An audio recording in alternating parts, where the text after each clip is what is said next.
Hi everyone, it's Marissa here from Rise High, and we've got a very special edition of Rise High Live today. I've got Peter Koulizos, also known as the property professor, who is joining us today, and we're talking all things property values, what's happened over 2020 and what's ahead.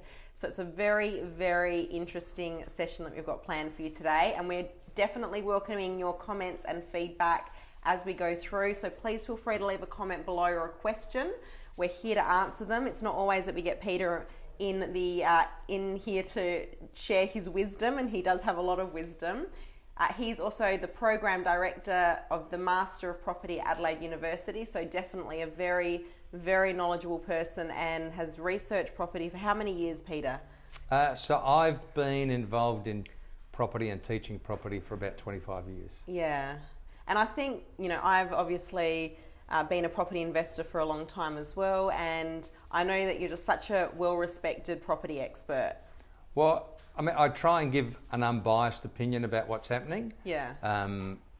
Whether that's good news or bad news, I just say it the way that I see it. Some people like it, some people don't like what I have to say, but that's bad luck. Well, we always like that approach, and I've always loved having a chat with you, and it's really nice to have such a knowledgeable expert with us today. So thanks so much for joining us. My pleasure. I guess, 2020 has been a crazy year. Let's just put it out there.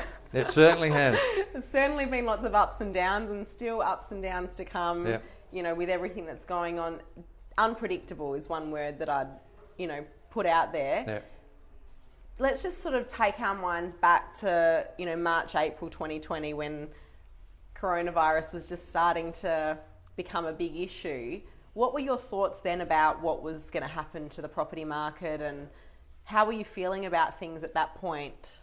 Well, certainly mid-March, when we had the lockdown, I was really worried because I'd personally never experienced anything like that. Yeah. I mean, I'd lived through recessions, in particular the 1990s recession, and I figured that was going to cause a recession. Yeah. But just the restrictions that were in place, and cafes and restaurants had to close, and gymnasiums had to close, and if you didn't have to work from home, you were strongly encouraged to work from home. And then, because there was a lot of panic around, I thought, let's just take a step back here. We've been through recessions before. Yeah. So what's happened? So I did some research around the 1970s recession, 80s, 1990s, and the global financial crisis. And the key word to use, so far as Australian property values is concerned, is resilient. Yeah. So in the 2 years during the 1970s recession, and for the 5 years afterwards, there was not 1 year in any capital city where property prices dropped. In the 1980s recession, there was a couple. Yeah. But we're talking 8 capital cities, 7 years. That's 56 different data points, and there was only 2. 1990s was a little bit worse because some viewers may remember the State Bank of South Australia collapsed. Yeah. So not only did we have a national recession, we had that problem. In Victoria, the Pyramid Building Society collapsed, so that compounded the problem. And the GFC, again, hardly any property price drops. And it might sound strange to people, but one of the reasons is, if you remember that price is a function of demand and supply, during times like this, there's not a lot of people interested in selling their homes. Yeah. But if you're looking to buy, there's hardly any homes to buy. Yeah. So because demand is low, but so is supply, price is relatively stable. Yeah, it's really interesting because exactly what you said. I think a lot of people went into panic and fear right at the beginning because it wasn't unknown territory for everyone, really. So it was just that fear of the unknown and fear of what was going to happen. But at the end of the day, Australian property market has been so resilient. And that's also the reason why, from a lending perspective, the banks continue to be comfortable to lend 95% against the value of property, because they've known through history that property is resilient and it does grow long term. And it's part of our culture as well. Australians are, for the want of a better word, obsessed with owning their own home. Yeah. So the last thing they are going to do is panic sell their home. They might sell the boat, they might sell one of the cars, but the last thing they're going to do is sell their home. Unlike shares, where if you're worried, you can sell them within a matter of minutes. Yeah, I think in a time of crisis, it really shows some of the big differences between shares and property, where, Definitely. the share market obviously has been a bit of a yo-yo over the last few months and definitely took a tumble because people could just sell quickly, whereas people aren't going to go and rush out and sell their homes. They're not going to rush out and sell their investment properties either, because it takes time to buy and sell property, and this is a temporary situation.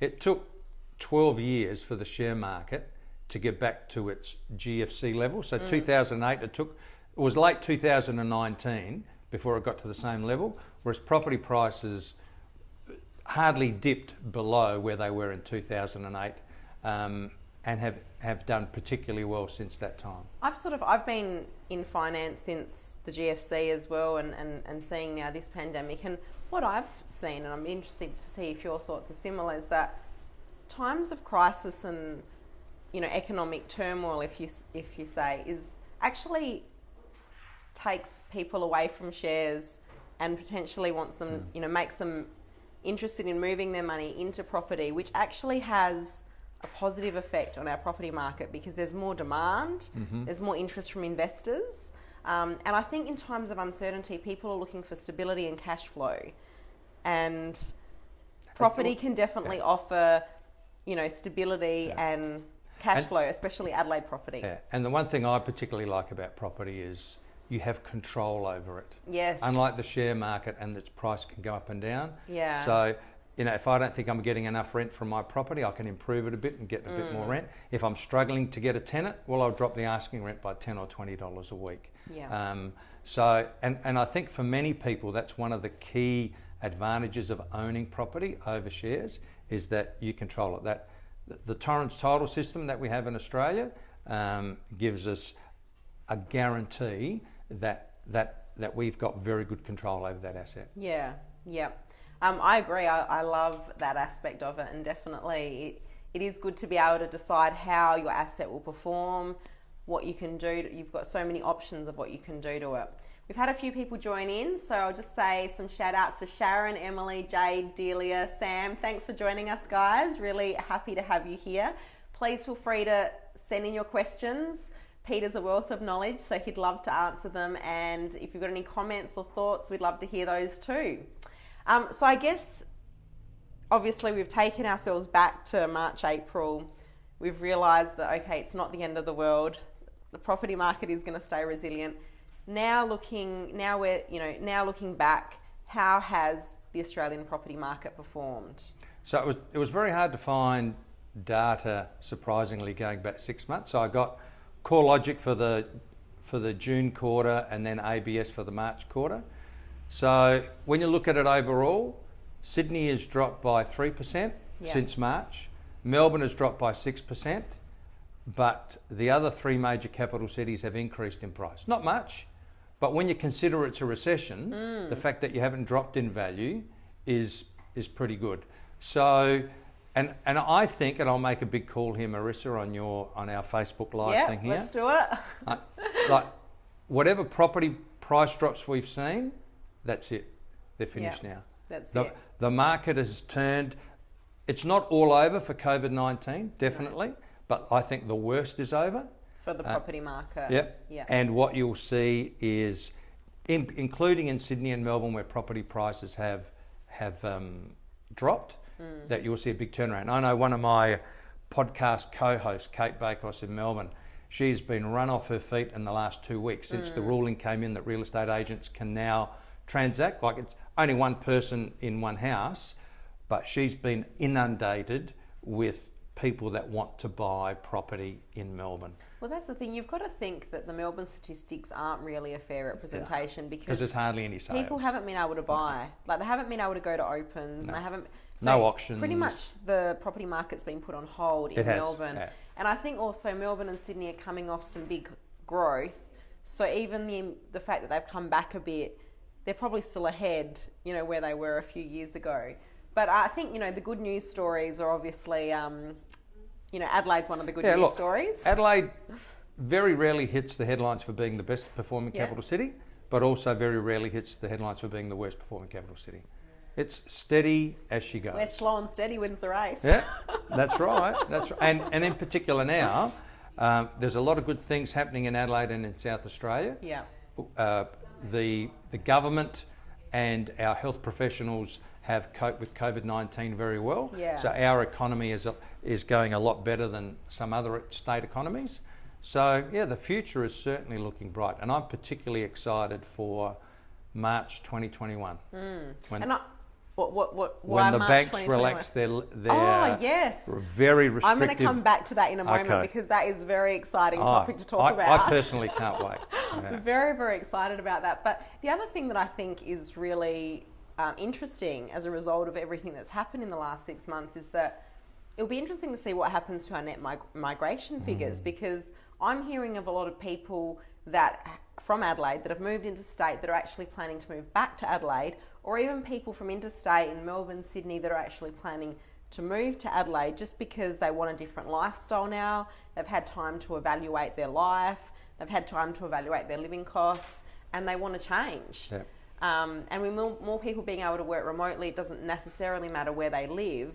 Do you feel like that's going to be a bit of a trend? Yeah, well, personally, I have 4 children. One of them's come back from Sydney because they've had enough of the expensive and busy lifestyle there. Yeah. And I know out of the 4 kids, 3 of them are interstate, or 2 are still interstate, and they've certainly missed home. Yeah. Because even though it's easy to say, well, it's only an hour's flight, well, that assumes you can get on a plane or get in your car. I mean, you can't even cross the border.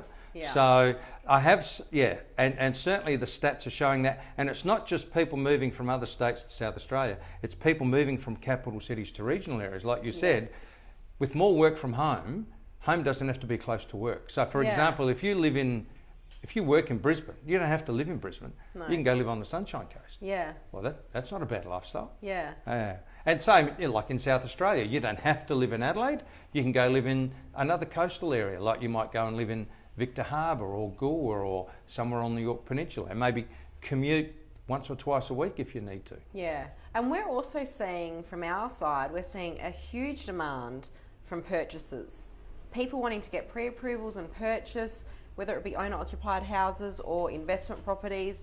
And when I'm speaking to real estate agents, they're telling me that they're being inundated with purchases. Yeah. So when they're having an open, a flood of inquiries. Yeah. So many people are attending the opens trying to get houses to buy, but also on the rental side. We're starting to see rents are going up in Adelaide, and there's just so much demand from tenants and purchasers.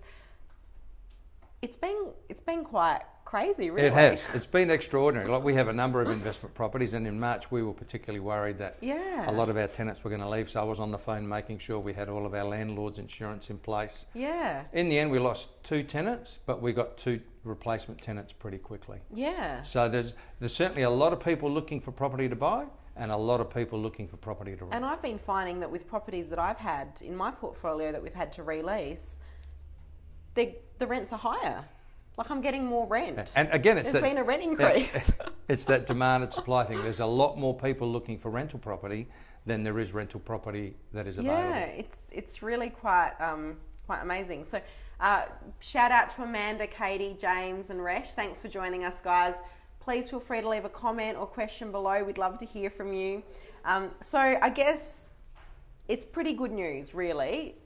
And I think it's probably unexpectedly good, really, moving forward. And obviously we've had some more good news, which you mentioned just before, which is the announcement that the government are looking to loosen up or reduce some of the red tape, let's say. I go from very restrictive lending to more reasonable lending. Yeah. It's ridiculous that people are knocked back, and you would know because you run a mortgage broking business.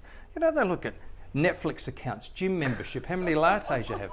And, and the classic was the Wagyu beef and Shiraz that was mentioned. As if people, when they get a mortgage, will have to stop eating and drinking that and they'll have to do something else. I think, just to sort of put some perspective behind this, since the GFC, the government have just been adding regulation after regulation and just trying to tighten up the rules to a point where, basically banks will not accept the word of the customer.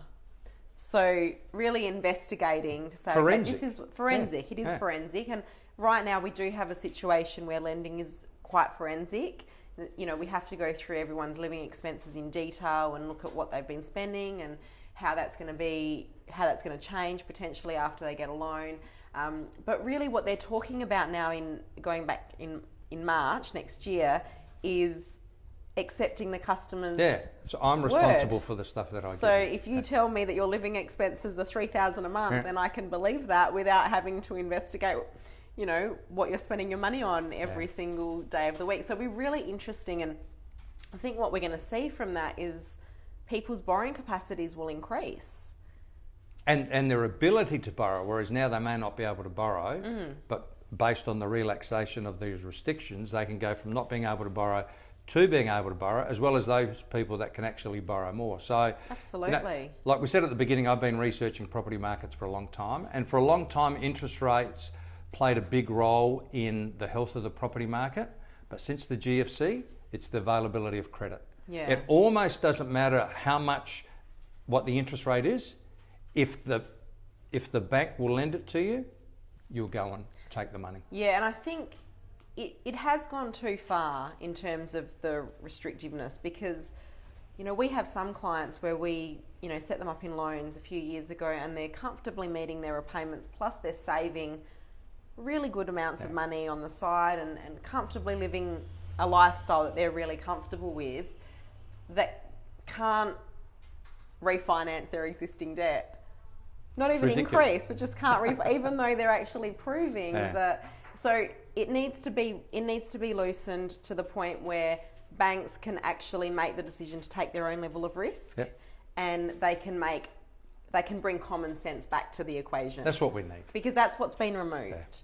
So really excited about that. So do you think that will have a big impact? Huge. On I think housing values?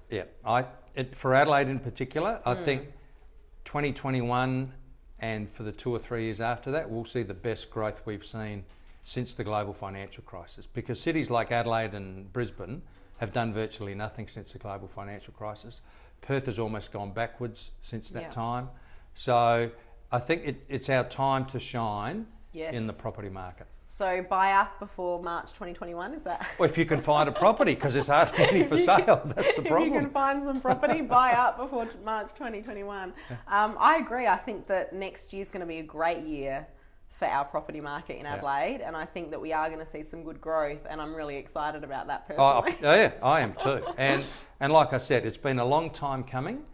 We have been in the doldrums for a while, but And that will probably be exaggerated by the fact that not only we might have changes to lending rules, but also hopefully by then there's a vaccine, and that will just bring everyone's confidence back. Hopefully by then people are back in stable employment.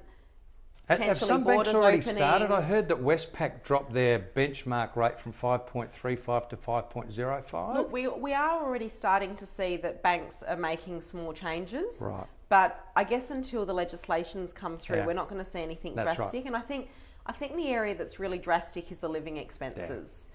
You know, and that's still going to be in play until they change legislation. So once they change the rules around how forensically we have to investigate living expenses, and you know, the reason for all of this, I guess, was that Wagyu and Shiraz case, where basically the ruling from the court was that people can alter their lifestyle after they get a loan. And people do. You know, you have first home buyers and they might like to go out and, you know, socialise, but maybe when they buy their home, they might be willing to stay at home a few more nights and cook themselves a pasta rather than going out and having Wagyu steak. Well, a typical one, certainly for us and for many other first home buyers, instead of meeting your friends out at a restaurant, when you buy your first home, you bring them home for dinner. That's right. It's a lot cheaper. A lot cheaper. And also I think that people have changed their lifestyles a little bit based on what's happened, and have actually found that they've actually enjoyed spending a bit more time at home and having people over rather than going out. And I wonder whether that's going to translate in future to people having lower living expenses, because they actually have found joy in more of the simple things in life that we've, I guess, had to become accustomed to during the lockdowns and things like that. So I've also known that like a lot of more people are doing more home cooking, growing their own vegetables. Supermarkets and those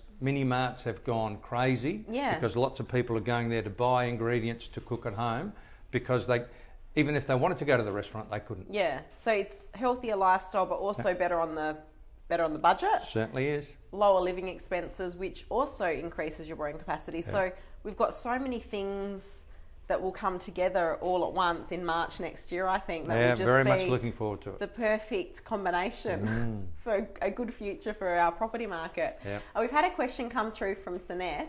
Do you think the home builder grant will extend past 31st of December? Oh, that's a really interesting one. I'm not sure. We haven't had any correspondence about that, but at this point, the 31st of December is the final deadline for that. And you still do have time to get on board for that, but there are some pretty strict criteria around it. So once you actually sign a building contract, you need to start building within 3 months. And you just have to make sure that you've signed the contracts before the 31st of December. So Saneth, if you want to chat with us about that, there is still time to get on board with that one, but I wouldn't be waiting for them to extend it because that may not happen. We've also had a few more people join us. Kristen, Mena, Sarah, thanks for joining us, guys, and thanks, Saneth, for your question again. So another thing that is on the radar is the economists are now talking about another interest rate cut, which just amazes me. Yeah. You know, we're down to a cash rate of 0.25. We can't get much lower. No. But it's being said. Yeah. And I mean, many people thought that we would have a rate cut last week. We didn't, which was interesting. But that means that maybe, potentially in the next few months, we might get a rate cut, which would take our cash rate down to almost zero. Yeah. What are your thoughts? Do you think it will happen? What do you think it will mean for property? Look, it might happen, but I don't think it'll make any difference, because Yeah. it doesn't matter how low the interest rate is. Yeah. If banks aren't going to lend the money, then it's not going to happen. Yeah. So what we saw would have been April, I think, where interest rates dropped to 0.5% instead of 0.25. They dropped to 0.5%. Didn't do much for the economy or the property market, because consumer confidence and business confidence was low. So far as the property, I don't know what it might do so far as other parts of the economy are concerned, dropping it from, say, 0.25 to 0.1.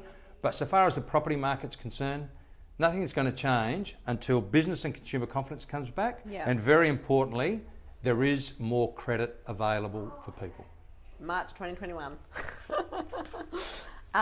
So we've said that, you know, there is reduced stock available at the moment, but is it still a good time to look for opportunities to buy? Yep. But the one critical element here is, if you do find a good property, then just buy it. Yeah. You know, rather than trying to haggle for 1 or 2 or 5,000, if you think it's a good property because it's in a good location, it's a house rather than a unit, and it might have a view, or it's really close to the water, then just buy it. So is that your criteria for what you'd classify as a good property at the moment? Good location is close to the city, Yep. and close to the city in Adelaide might be 6 or 7 k's, Yep. whereas close to the city in Sydney is 15 k's, or very close to the sea. So you want to be on the esplanade, or 1 or 2 or 3 streets back. Okay. Um, And how far away would you say that goes? You know, would you say that quite far south? Yeah, look, if you're in Glenelg, providing you are beach side of Tapley's Hill Road, or Brighton Road I should say, you'll be okay. If you're along Henley Beach, Tennyson Grange, if you're beach side of Military Road, you're okay. But if you're at Christie's Beach, Port Noarlunga South, which I also think are terrific suburbs, you need to be either esplanade or 1 street back. Okay. You know, you get too far back, and your proximity to the water is not a big influence in your capital growth potential. Yeah. Do you think, you know, with now the more people working from home, do you think the proximity to the city thing will change? I think it will. The property market in the CBD, like in all CBDs around the country, have Around the probably world. been, or around the world, actual CBD properties have probably been most negatively impacted across the globe. So Is that going to be a long-term trend now that you think that more people will live further away from where they work? And I think, like for years, I've been talking about the reason behind being close to the city is so important is because that's where the highest concentration of jobs are. I think they'll still be in the city, yeah, but you're right. I think there'll be more working from home, and I think co-working will become a thing of the future, where there'll be smaller business operating from a business hub yeah, out in the suburbs. You don't have to drive into town to get there. They'll be out in the suburbs, probably near or in large shopping centres, because yeah, retail is also changing, not just through COVID-19, but online shopping. So Some there's of an that opportunity, retail space will be convert it converted. to co-working space. Yeah, we're definitely seeing, even here in Prospect, there's a lot more co-working space, and that's been quite popular through this period, because I think people have realised that working from home is not that much fun. No. It's actually quite hard. We are social and beings. quite isolated. Yeah. So being able to go to a co-working space that's near your house is a good alternative. It certainly is. So I think that'll be a change globally, not Yeah. just in South Australia or Australia. But also the thing about being close to town is that the city is a transport hub. It's very hard to get from Glenelg to Prospect unless you go through the city. Yeah. So that's another reason why people want to be close to the city, because it's close to that transport hub. Yeah, that makes sense. But I think it won't be as important in the future as it has been in the past because of COVID-19 and working from home and co-working. Yeah. Shout out to Annette, Anita, Heath, Robert, Adam, Philip. Thanks for joining us, guys. Really appreciate your time. Feel free to ask a question, make a comment. We're going to be here for another 10 or so minutes, so please feel free to ask us anything you'd like. I think in times like this, Peter, we see that there are some investors that come to us and they really want to take advantage of the opportunity that they feel that is presented to them. And, sometimes people come to us and they want to buy property and renovate it and flip it quickly. They see shows like The Block and House Rules, and they get excited about the opportunity of getting in, getting out quickly. We always try and sort of talk about the long game. Property is a long-term strategy, and I personally love the buy and hold strategy, but I'd be keen to hear your thoughts on what the opportunities are in the current market. You've been in the game for a long time. You've seen lots of parts of the cycle multiple times. So what is better? Is it better to try and buy and sell and try and sort of hotspot, I guess, and figure out the next boom suburb? Or is the buy and hold thing work out? From your perspective, what do the stats tell us? Okay, so I did some research. So from 2003 to 2018, which is a 15-year time period, if you were to buy and hold in any one of our capital cities, and then also looked at if you were to buy and sell every 5 years in different capital cities. So if you were to buy and hold in the 8 capital cities, the best you would have done in that time is Melbourne, where it increased by 147%. And then we had, if I could look at my cheat sheet, sorry, Marissa. Where are we here? And we'll provide these statistics. You're happy to share these? Yeah. So we'll provide these statistics in the blog that we have available after the video goes live. So keep an eye out for that on our website. So in that 15-year time period, Melbourne did 147%, Hobart 122, Darwin 118, Perth 106. So they more than doubled. Yep. And then Adelaide 94%, Canberra 88, Sydney 85, and Brisbane was the worst performing at 81% increase in property price. However, if you had bought and sold every 5 years, the best you would have done is a 90% increase in property price, which is pretty good.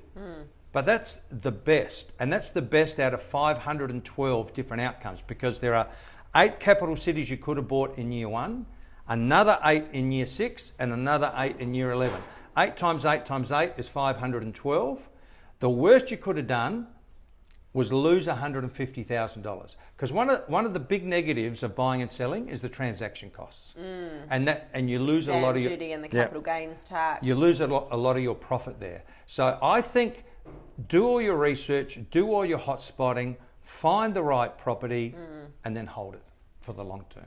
Yeah, I've always thought that, and it's so good that it's backed up by the statistics because, not only the costs of buying and selling, but also investing a lot of time. Yeah, all that research again, all the research, every 5 years, and you may get it wrong. Yeah, It's a bit more like gambling. it is. Almost then, whereas the buy and hold thing, it actually does work. And property takes a long time to change. So, it's not like shares. You can, buy the share even today and tomorrow you'll make some money, or probably next year or the year after.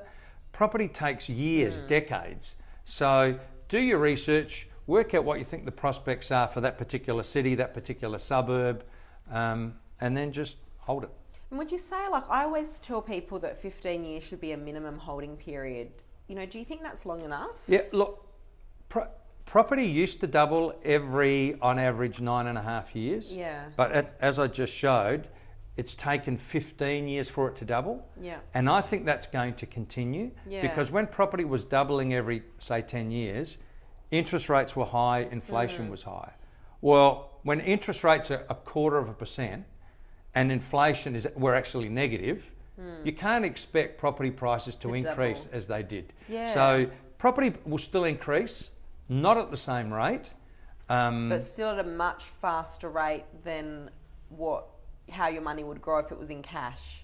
Even share. I got this great graph. Well, I don't, but one of the other lecturers at unis has this great graph that it's a line graph, and it shows the performance of property and the share market since the year 2000, and you've got all the capital cities like this, and the share market's down here. Yeah. Unfortunately, because the share market can have we might have to get a copy of that graph. I'll ask him. Yep. Big increases and very big decreases. Yeah. And really, the last 20 years, the GFC had a huge impact on the share market, which has weighed down our returns.